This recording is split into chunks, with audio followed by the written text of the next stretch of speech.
Sejam todos bem-vindos ao nosso Evangelho no Lar da Casa Virtual Luz Espírita. Com auxílio e proteção dos benfeitores da Colônia Espiritual Maria de Nazaré, o nosso grupo, em nome de toda a Cavile, agradece por nos receber em seus lares.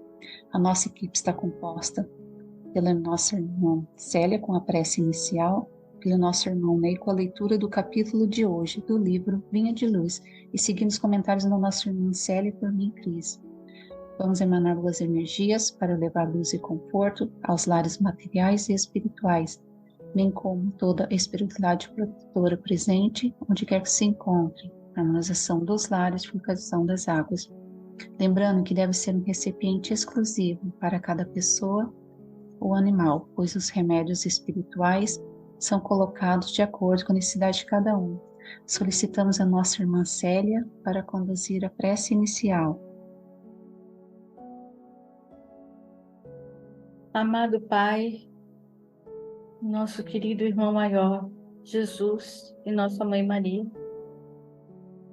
também peço a proteção da Casa Espiritual Maria de Nazaré, que nos apoia, que está conosco, os trabalhadores, toda a espiritualidade e cada um que nesse momento se liga de alguma forma nesse trabalho tão bonito que é falar do Evangelho de nosso Senhor Jesus Cristo.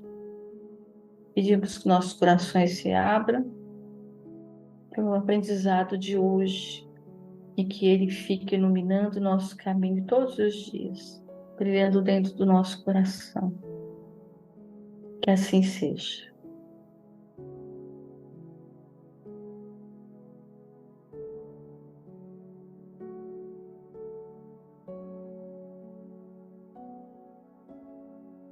A nossa reflexão de hoje é do livro Vinha de Luz, psicografado por Chico Xavier, pelo Espírito de Emmanuel, capítulo 69, no serviço cristão. Nem como tendo o domínio sobre a herança de Deus, mas servindo de exemplo ao rebanho. 1 Pedro 5,3. Aos companheiros de espiritismo cristão, cabem a tarefas de enormes proporções junto das almas. Preocupa-nos profundos problemas da fé, transcendentes às questões da dor. Porque dão de graça o que por graça recebe. Contam com a animosidade dos que vendem os dons divinos, porque procuram a sabedoria espiritual, recebem a gratuita versão dos que se cristalizam na pequena ciência, porque se preparam em face da vida eterna, desligando-se do egoísmo destruidor, são categorizados como loucos pelos que se satisfazem na fantasia transitória. Quanto maior, porém, a incompreensão do mundo, mais se deverá intensificar naquelas noções da responsabilidade. Não falamos aqui dos estudiosos, dos investigadores ou dos observadores simplesmente, referindo-nos aos que já entenderam a grandeza do auxílio fraternal e a eles se entregaram de coração voltado para o Cristo. Encontram-se nos círculos de uma experiência nobre demais para ser comentada, mas a responsabilidade que lhes compete é igualmente muito grande para ser definida. A ti, pois, meu irmão, que nos guarda contigo os interesses de muitas almas, repito as palavras do grande apóstolo, para que jamais te envaideçam, nem procedas como tendo domínio sobre a herança de Deus, mas servindo de exemplo ao rebanho. Esse capítulo, ele nos chama a responsabilidade do espiritismo cristão, o exemplo como guia, baseado na passagem de 1 Pedro, versículo 5, capítulo 3, ou capítulo 5, versículo 3, direciona-nos aos companheiros do espiritismo cristão que assumem tarefas significativas junto às almas. Esses enfrentam desafios decorrentes da fé e questões relacionadas à dor, enquanto oferece seus conhecimentos de forma gratuita. No entanto, sua postura fraterna pode gerar inimizade, visto que há indivíduos que comercializam os dons divinos e rejeitam a sabedoria espiritual. Nesse contexto, a compreensão do mundo para esses trabalhadores deve ser acompanhada de uma maior intensificação das noções de responsabilidade, as dificuldades enfrentadas pelos companheiros do Espiritismo e a importância de ser exemplo no serviço ao próximo. O Espiritismo se baseia nos ensinamentos de Jesus Cristo e tem como objetivo auxiliar o progresso moral e espiritual da humanidade. Todos nós, adeptos, assumimos tarefas relevantes no amparo e esclarecimento das almas, buscando trazer consolo e compreensão aos sofredores. O amor ao próximo é a base prática da caridade, é o instrumento que impulsiona seus trabalhadores a se dedicarem ao bem-estar alheio. Nós, espíritas cristãos, deparamos com desafios que podem decorrer tanto da incompreensão do mundo quanto da postura de indivíduos que exploram as questões espirituais em benefícios próprios.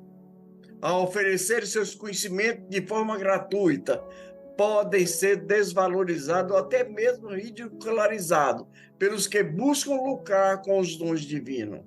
Ademais, meus irmãos, ao procurar a sabedoria espiritual, podem enfrentar a aversão dos que se apegam a conceitos científicos restritos e materialistas. Essa diversidade pode gerar questionamentos e dúvidas, mas também impulsionar o espírita cristão a se fortalecer em sua missão. Diante das dificuldades enfrentadas pelos espíritas cristãos, é fundamental que desenvolvam uma profunda compreensão da responsabilidade dos seus atos. E essa responsabilidade, no que diz respeito apenas ao cumprimento das tarefas assumidas, mas também o exemplo que deve oferecer aos outros, aqueles que se dedicam a servir ao próximo, com o coração voltado aos ensinamentos de Jesus, tem um papel importante na sociedade, pois são portadores de esperança e consolo e esclarecimento. Todos nós, trabalhadores do espiritismo cristão, devemos compreender a grandeza e o auxílio fraternal que oferece o ato de ajudar o próximo em suas necessidades espirituais e morais. É uma das mais nobres ações humanas.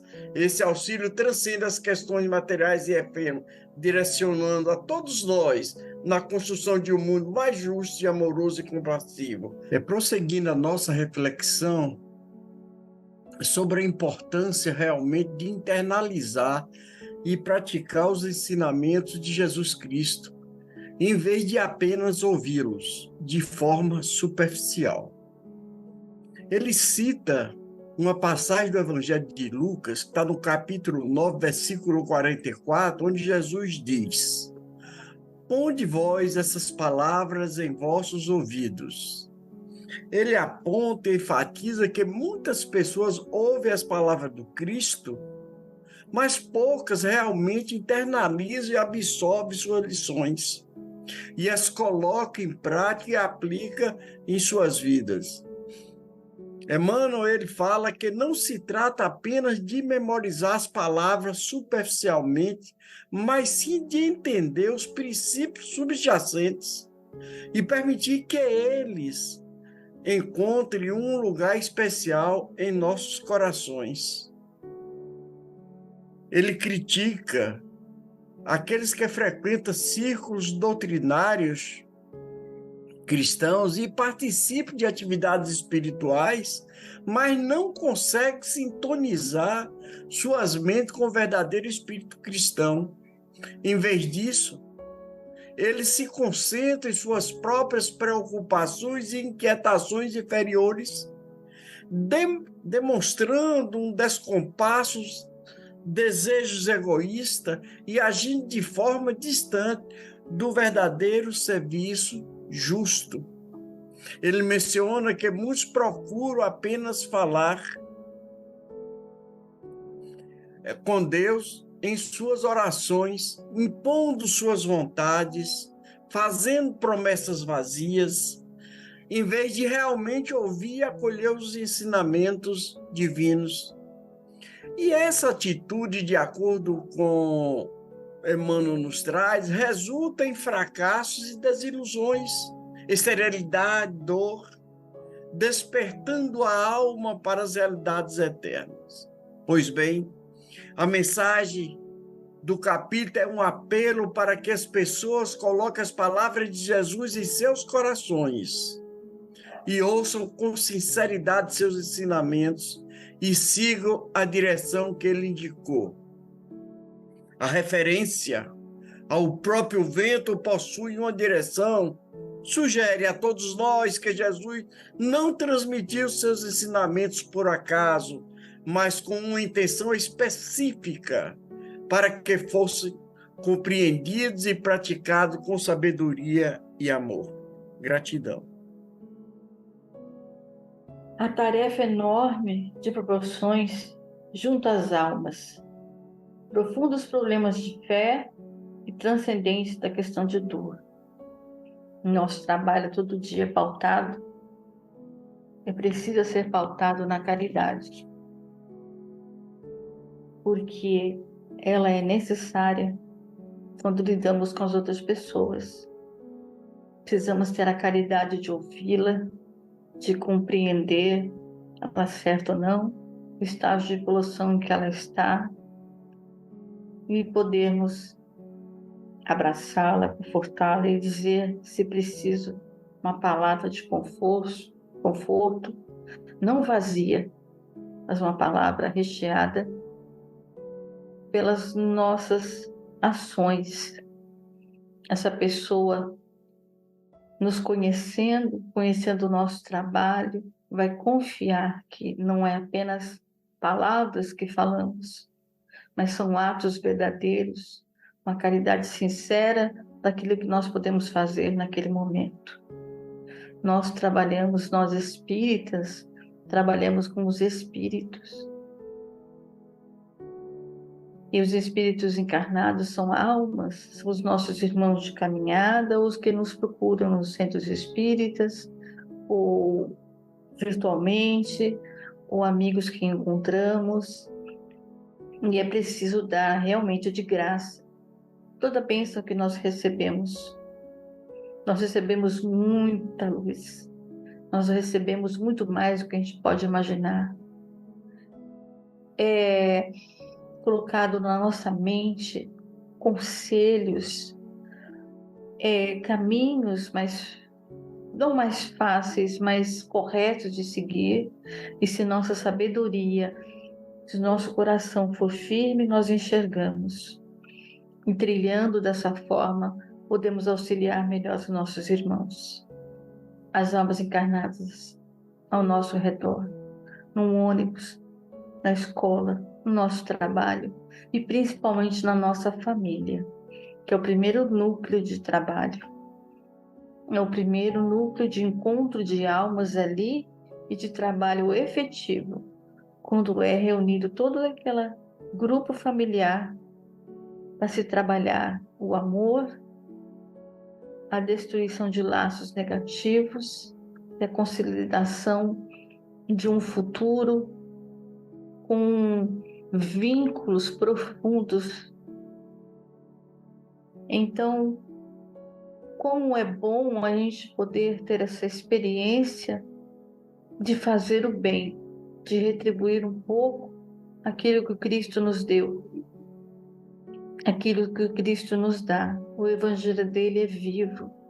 Todo dia que lemos aquelas palavras, ela ilumina, ela guia, ela não tem preconceitos, ela não tem divisão, ela não faz asepsia de pessoas, ela trata o ser humano integral, cada um na sua importância. Que possamos assim todos os dias cumprir as nossas tarefas e dar de graça o que recebemos de graça a todas as almas que estão à nossa volta. Gratidão. Esse capítulo é uma continuação do capítulo anterior, né, no qual fala sobre o serviço cristão, que devemos ser o exemplo ao rebanho. As palavras que Jesus nos traz, primeiramente, devem ser não somente soadas em nossos ouvidos, como também serem guardados no coração. Podemos dizer que ouvimos e compreendemos os ensinamentos do Mestre quando praticamos os seus ensinamentos. Então não basta falar ao Senhor através de preces, de orações. A prática da verdadeira caridade, como nos ensina a doutrina, é uma prece, como bem destacou a nossa irmã Célia, é um ato de amor. A prática do bem é uma conexão com a divindade, que possamos deixar de fazer promessas e somente falar ao Senhor sem servir. E para nossa reflexão, um trechinho do livro Reconforto, por Emmanuel. Não basta dizer, o problema da elevação espiritual não está situado em nossos lábios. Acima de tudo, em nosso coração, em nossos braços, que devemos mobilizar a serviço dos outros e em favor de nós mesmos. Apliquemo-nos, pois, a ação permanente do bem e na certeza de que cada um será dado segundo as próprias obras. Procuremos a nossa posição de servidores no abençoado campo da vida, que nos oferece recursos incessantemente à plantação da nossa própria felicidade. Com os entendimentos tão bem explanados por nossos irmãos, vamos procurar interiorizar o que nos foi apresentado, refletindo ultimamente por alguns instantes.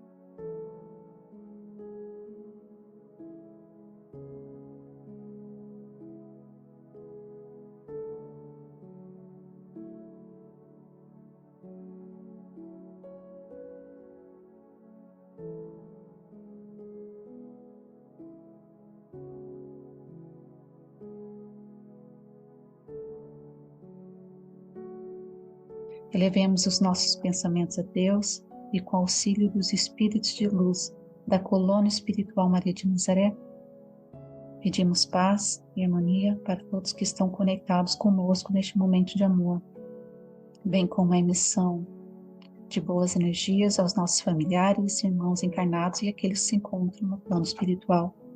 Por fim, pedimos ao Senhor Jesus e aos guias espirituais, principalmente aos integrantes das correntes médicas do espaço, que coloquem em nossas águas os fluidos astrais, vitais e espirituais, a que cada um necessita, para curar todas as enfermidades físicas, emocionais e espirituais, proporcionando saúde, vitalidade, equilíbrio e forças nos trabalhos do bem. Mais uma vez agradecemos aos nossos irmãos aqui presentes, os nossos amigos espirituais e mentores. Agradecemos nosso Mestre Jesus pelos seus ensinamentos, pelo auxílio, pela vibração de amor desse Evangelho, que possa atingir todos os corações, para que possamos servir no bem, com amor, pensando no próximo, e sabendo que tudo retornará para nós. Estamos sempre sendo auxiliados, muitas vezes não percebemos, então precisamos dar o nosso melhor a cada dia, porque recebemos muito mais do que fazemos, né, em nome de Jesus. Então, mais uma vez, pedimos a permissão para encerrar mais um estudo. Que assim seja, graças a Deus.